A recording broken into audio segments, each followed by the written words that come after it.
Wow, Damien, congratulations on this. My God, it was Thank actually you. the first festival film that I had the opportunity to see. Oh, really? Yeah, because the lovely people at Mongrel had pre-screened it for us here in Uh-huh. Toronto. It blew me away. Thank you so My much. God, the accolades that you're getting for it. I mean, Sundance. I mean, everybody. It just hits home. Why do you think it's hitting home with people so much? I don't know. I never thought that I would. I kind of didn't think I had it in my DNA to make a movie that would sort of work as a crowd pleaser, and it's such a weird word, but that would actually kind of get this kind of response. And a lot of the movies I really love the most are not are kind of the opposite of crowd pleasers.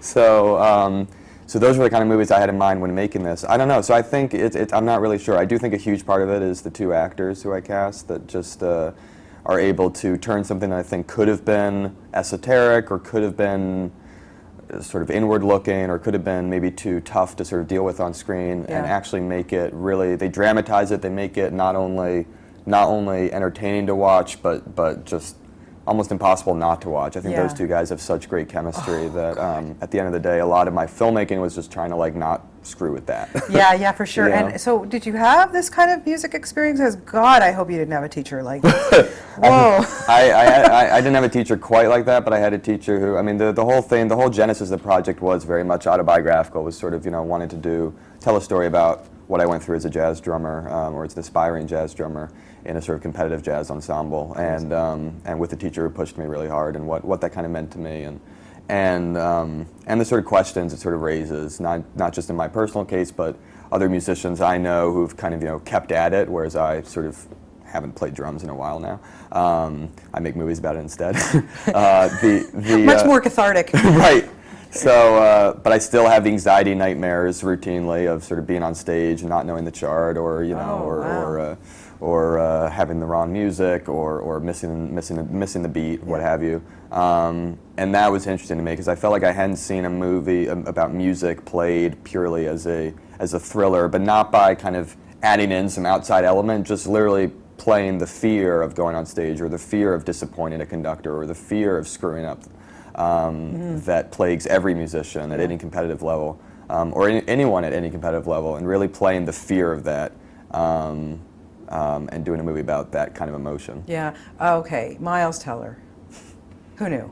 I mean, his first, he was plucked out of nowhere for his first film. We see him in this first kids, crazy kids movie, whatever it was, like the teenagers going mental or whatever it was. I can't even remember the name of it. I'm sorry, but that was the first my exposure to Miles Teller. Yeah, I'd see. What was funny is I'd seen him in this movie Rabbit Hole before. Rabbit Hole, of course, which was amazing. Yes. Yeah, but what was funny was that by the time it came around to trying to sort of get him the script on this movie, and he was more known. He was more known for things like 21 and Over and Project X and the sort of teen party kind of movies than stuff like Rabbit Hole, which he had started off doing, and so I think there was this sort of oh, Miles Teller, well, I thought you wrote this character as like when we were first casting, people were asking I mean Miles is amazing, but isn't the character supposed to be kind of a shy, obsessive, sort of antisocial, have you seen Miles on screen? He's he's Mr. Party. He's he can't help but be charismatic, and I guess my sort of hope, my faith was that Miles still had the vulnerability that he had in Rabbit Hole, but also that his inner confidence would also kind of carry him through the movie, because you have to have some kind of a rock inside you to deal with what J.K. brings.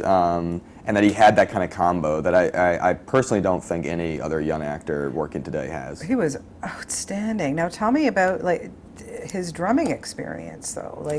That was lucky. I mean, he had played drums since he was 15. He knew his way around a kit, but he had never done jazz drumming, so that was sort of, I started teaching him and paired him with another teacher, and he just trained his ass off. He just we didn't have a lot of time, so it became very intensive training, 3 weeks of many hours a day, and then sort of training through shooting as well.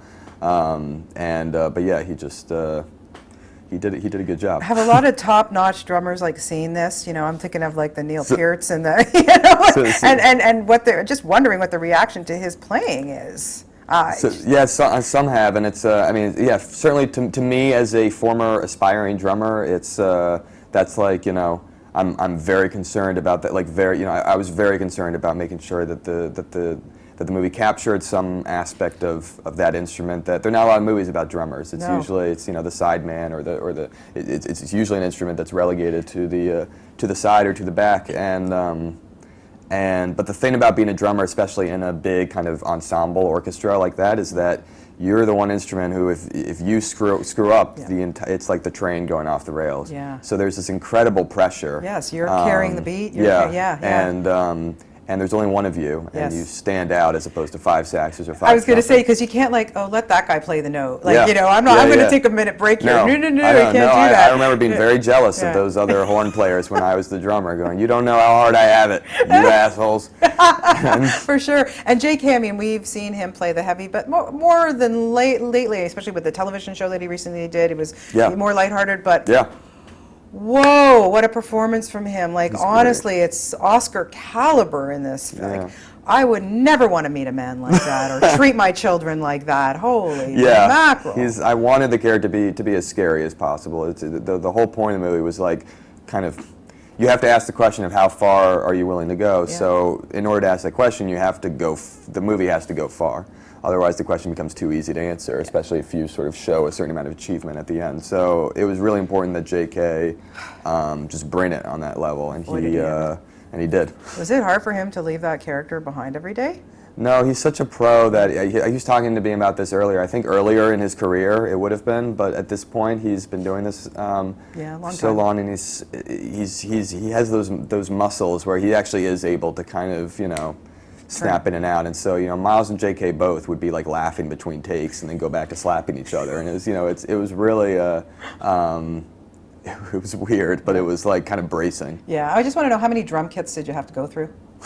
Yeah, we destroyed a few drum kits.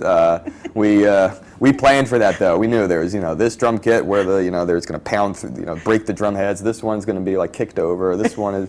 So there were a bunch of drum kits,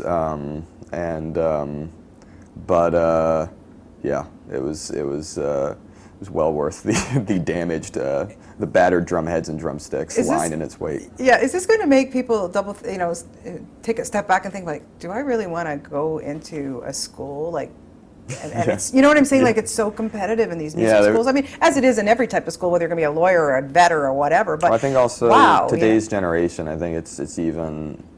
I graduated high school, 10 years ago, and and they were already saying in my generation that oh my God, with the amount of people trying to get into college, it's just getting worse and worse, and since then it's only multiplied, and so I think there is something about this kind of drive to succeed and also punishment if you don't succeed. It's we live in a very sort of punitive society on many levels, and some people will argue, well, that's where great things arise from, and then other people will argue, no, there is such a thing as showing humanity to your fellow man. Absolutely.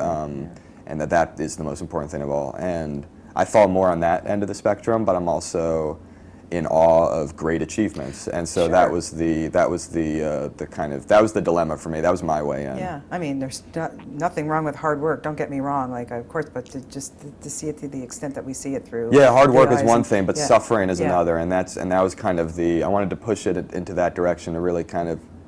Yeah, to make it a sort of hard path to choose. Yeah, really, really fascinating film, on that level for sure. So next film, you're doing about a jazz pianist now? Yeah, with Miles, if you can believe it. I was going to say, is there no end to this guy's talents? What's going on? He's a pianist too? Well, he's a sort of musical savant. I mean, he grew up playing, a very musical family, song and dance, and he's wanted to do a musical for a while. So this one is going to be more. This one will be more about the joys of music and more about the, I think we need a little bit of I need a refresher now in why I love music in the first place. So this one will be a little more uplifting, but I'm excited for it. Is Emma Watson confirmed? I shouldn't say it. Oh, okay. No, I mean, we're still negotiating, and so, I understand. But knock on wood, we'll be shooting next year. Oh, so then we'll have it at another TIFF for sure. You will save it for us and bring it here. You have to promise that. That would be a dream. That would be the goal. We'll take you anytime. You are a budding, amazing young director, and I really do appreciate your films. keep up the good work. We'll see you back here 100%. Thank you. Lovely talking to you. So nice talking to you. Thank you. Thank you.